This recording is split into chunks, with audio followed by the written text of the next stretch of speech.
Okay, so in this video, I want to go through how to get Jenkins set up to do a automated build from a GitHub or a Git server.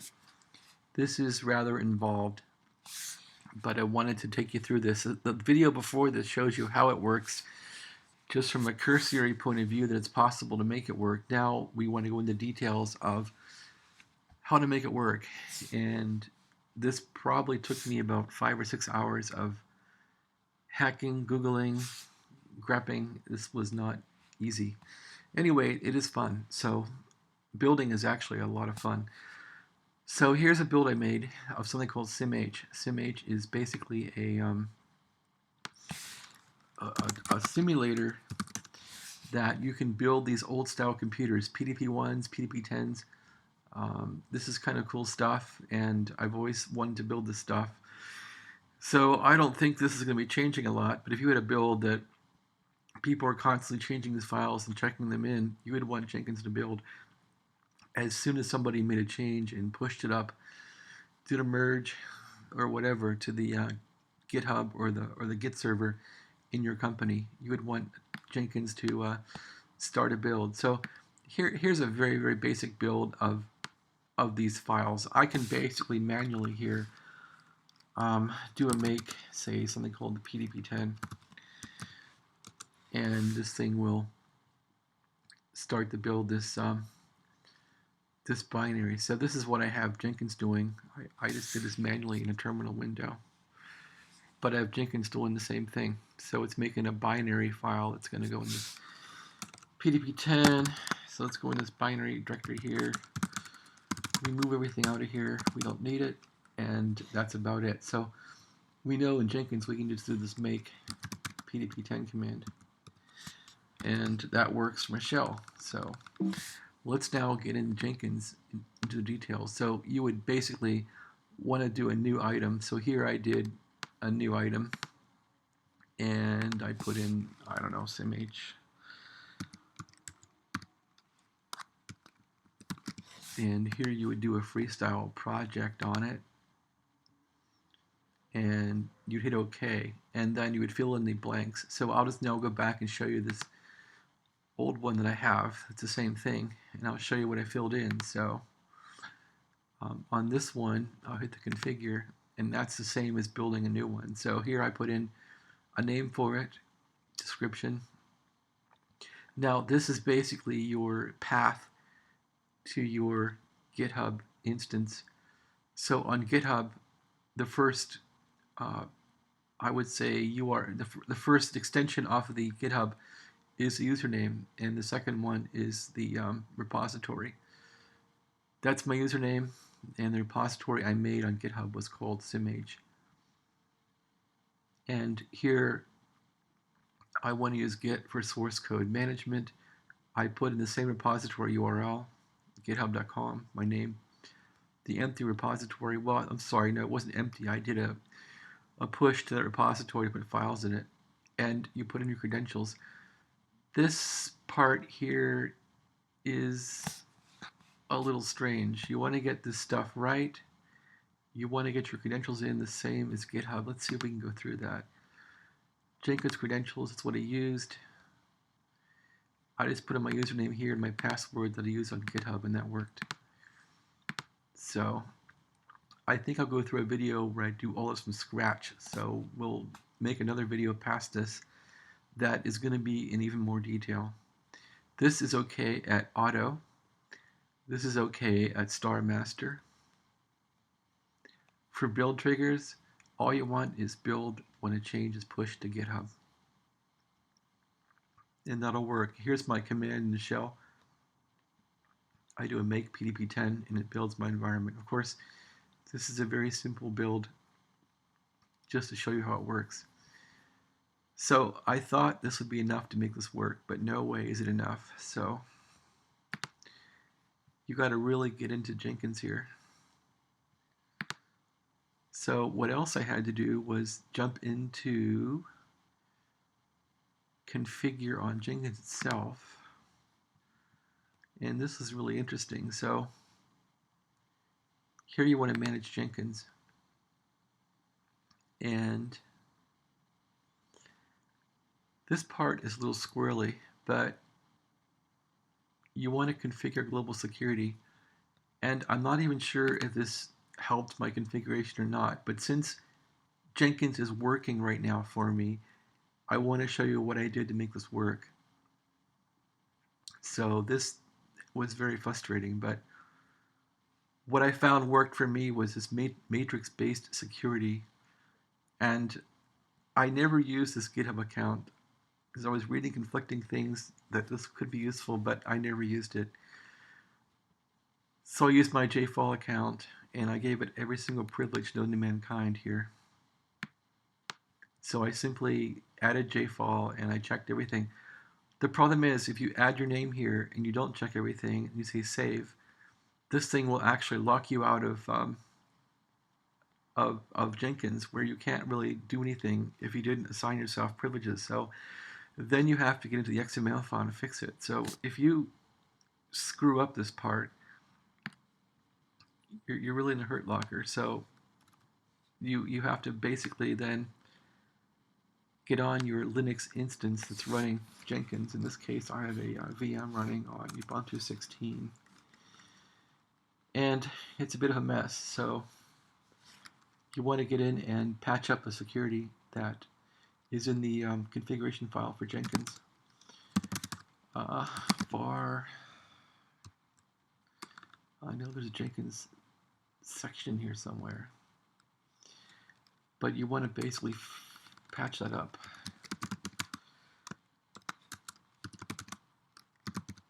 So I'm retracing my steps on how I fix this thing.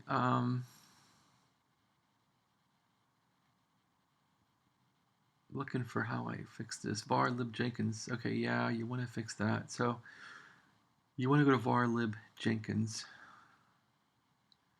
and you want to mess around with config.xml if you lock yourself out. Var,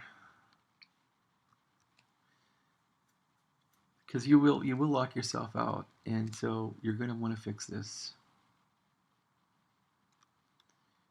And you can really get yourself into quite a mess. And then you want to really set it back to Jenkins as the owner, and that's the only way it's going to work.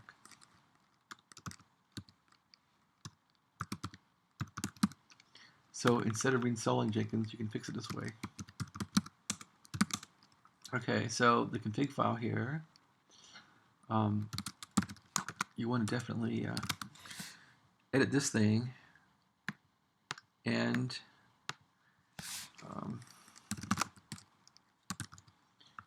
you want to search for some stanzas in here in this XML. So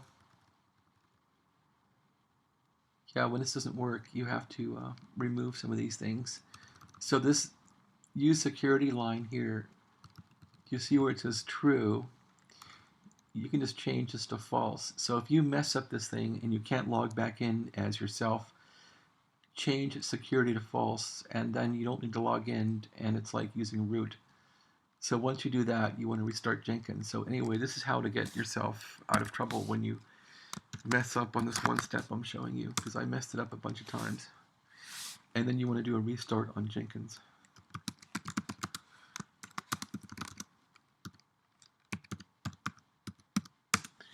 So anyway, you want to then change that config file back if you were root and edited the file to a Jenkins owner.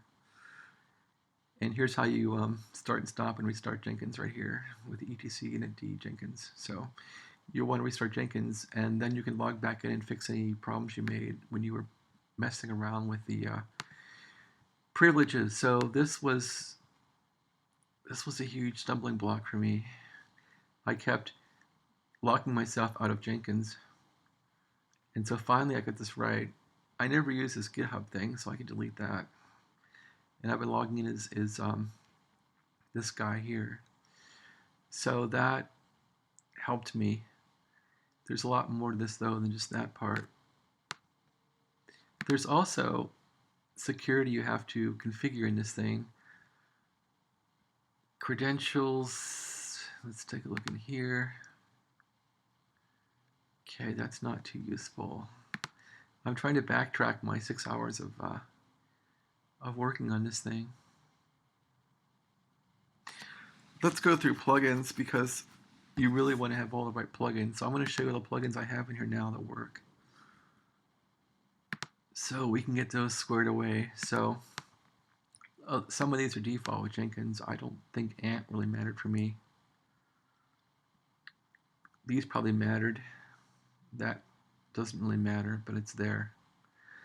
You want to get GitHub, everything with GitHub you want to have in here. So that one's good. This OAuth I found necessary to put in here. I'm not sure I really used it, but I installed it. So that's what I have in here. Not sure those are useful to me. Not sure Subversion's useful, but anyway, these are the plugins I'm using. So if you're really looking for things that are you think are stopping you or halting you from succeeding, this is how I set up my my Jenkins to work with push and then a build kick from the push. So back to dashboard. I still want to take a peek at Jenkins with you here and figure this out, what I did. Okay, so I know that this configure system has a lot of settings in it that I had to muck around with here.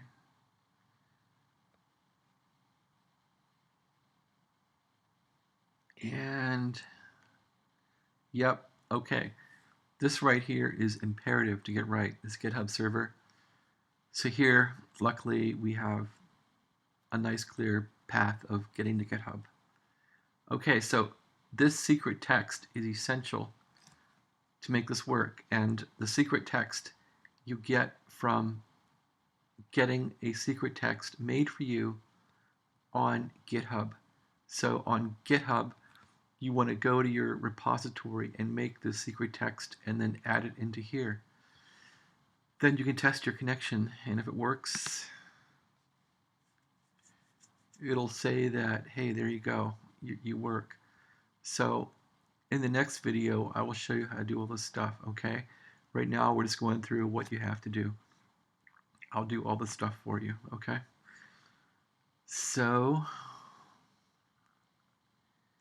that's really about it for that. The other thing is you have to define now on GitHub a few things, such as the webhook. So what's a webhook? Well, the webhook is going to be how to get back to your server. In my case, I'm running on a laptop, a MacBook Pro. And so this basically is a VM running. That is my Jenkins server. I want to get the IP of this Jenkins server, right? So this basically is on my home router. 192.168.1.233 is on my home router. And that's because using VirtualBox, I told VirtualBox to do a do a bridge with the Ethernet ETH0 on this machine, so that then I could do a DHCP from my home router. So when you do a webhook, you have to put an address into GitHub that is your home address of your home IP or your office IP or your company IP. So how do we do that? You first of all want to find out what your IP is. So I can say on here, what is my IP? And this will say, this is my IP address right here. Okay, so that's all well and good, right? So what I did was I registered this IP to actually equate to something. So I put this IP in DNS. So here we can say ping sj.jeffreyfall. Okay, what is this? This is my Comcast connection. So this sjjeffreyfall.com goes back to my external IP, which is external and in the internet. This is my IP address that appears on the internet. Okay. So that's what we have to use, and I'm going to use this little sjjeffreyfall.com as a webhook in GitHub. So that's how we do it. Now it's a matter of setting the home router. The home router will not let you in to get to your IP address of your virtual box, of your virtual machine, unless you will adjust the home router. So let's go ahead and do that. My home router is ddwrt.com. I really recommend this for doing any kind of work. So under administration here, we can look at these tabs and NAT QoS. Okay, this is the tab I want. Port range forwarding.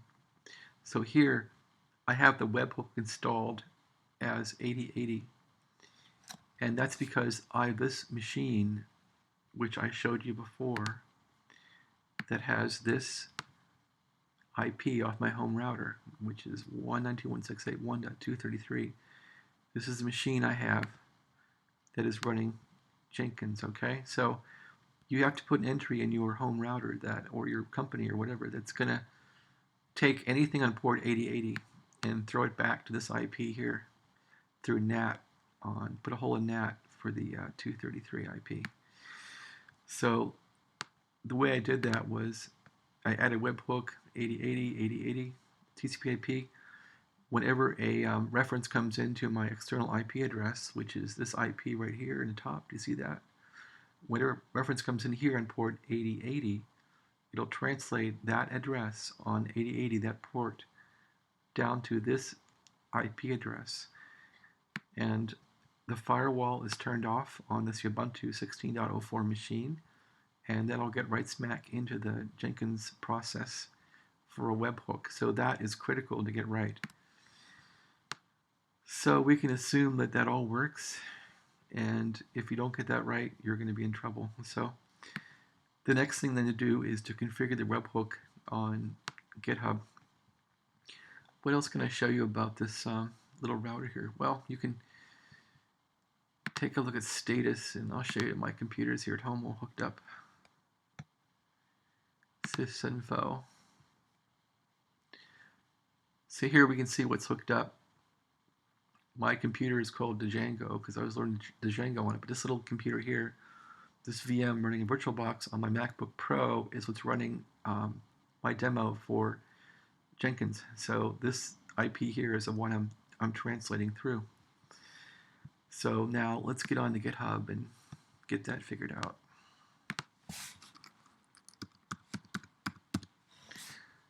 There's GitHub. I'm probably still logged in here.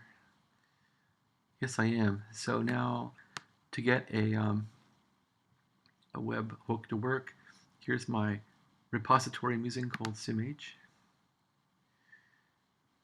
And you want to go into settings right here. Do you see settings?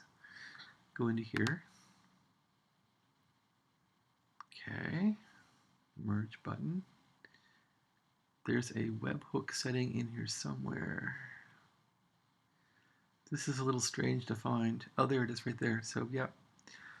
Let's go into webhooks here. And this is pretty cool. So, here you can see it, check the webhook. And this is that address I have from DNS. So, you can see I'm putting in my home address here of my Comcast external IP, going in through port 8080. And then you always put the GitHub webhook on here, and don't forget this pesky slash. Somebody was writing, you gotta have that. So I just said, hey, I'll put it in there, I don't care, and it works. So here's how you'd make this webhook on GitHub. You would install this like this. I didn't put a secret in here, didn't need it. I was worried about that. Just gonna push the event. It's active. There's some deliveries I've had of events. Update the webhook. So I didn't change anything, but I did an update anyway to show you how it works. Send a post. It's there. There is a way to test this thing somehow. Let's see. Update, we did that. It's saying it was updated. There is a way to test this thing.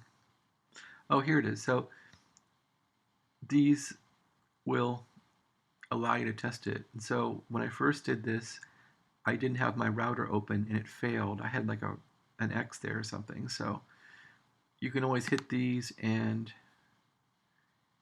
you can do a resend, a redeliver.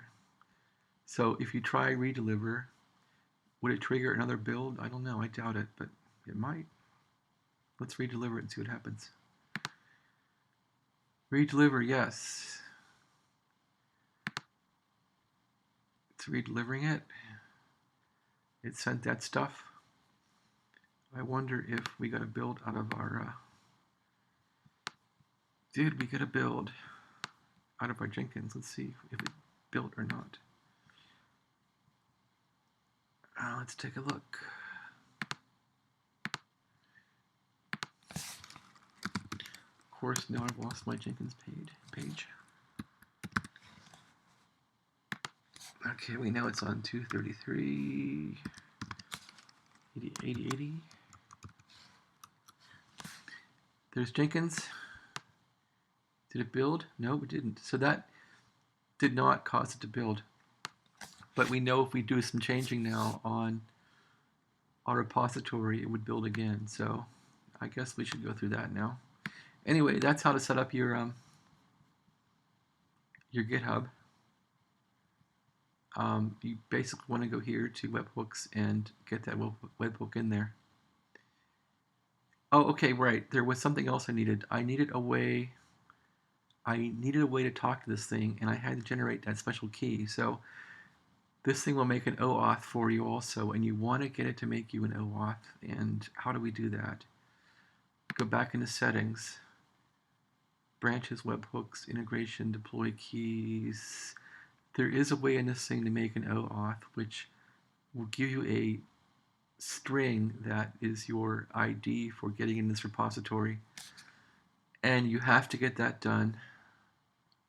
And you have to put that thing into Jenkins. So I showed you before how to do that, but if we go over it again, if I could find it, it's not a bad idea to do it again.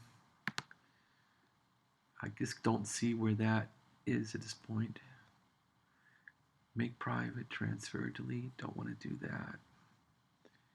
Graphs, pulse, projects, code. I don't now see where to do that,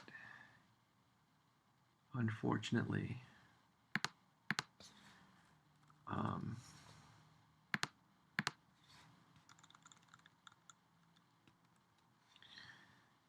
But there is a way to make a...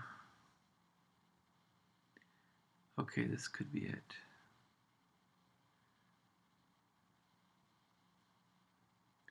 Don't want to rename it. Deploy keys. Nope, don't see it. Anyway, on this thing, you do have to make a text value that allows you to log in to this thing. And you definitely want to put that under Jenkins here. And again, I want to show you, this is very important to make this work, of where that goes. So here we'll do a manage Jenkins again. Configure system. This is critical to get this thing in right for it to work at all. So here again, secret text. You have to add the secret text here, and so you'll put in your secret text that that Jenkins gives you. That has to be done. In fact, this one doesn't look correct.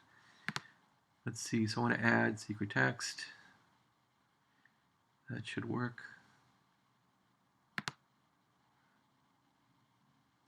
Anyway, in the next video, I'm going to tear this whole thing apart and do it from scratch so you can see how the whole thing works. Let's demo once again how Jenkins will do a build from a push. So here we'll go back to our Jenkins view. There's our build. Let's put a file in. In the next video, if you care to watch it, I'm going to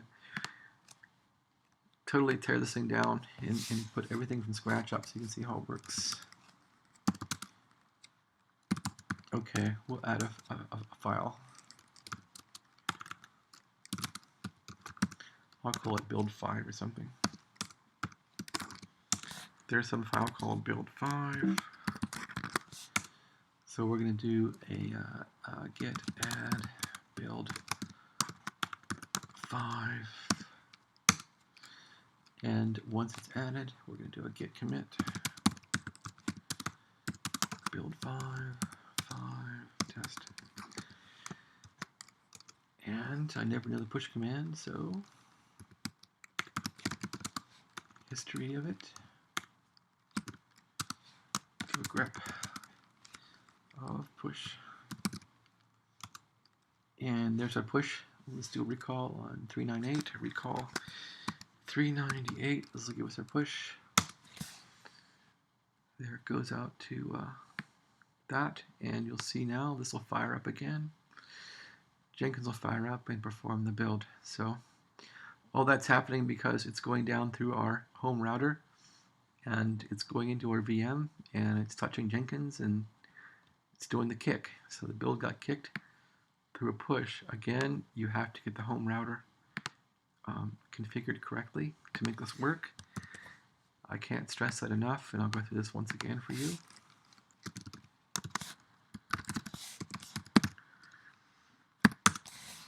So on the home router,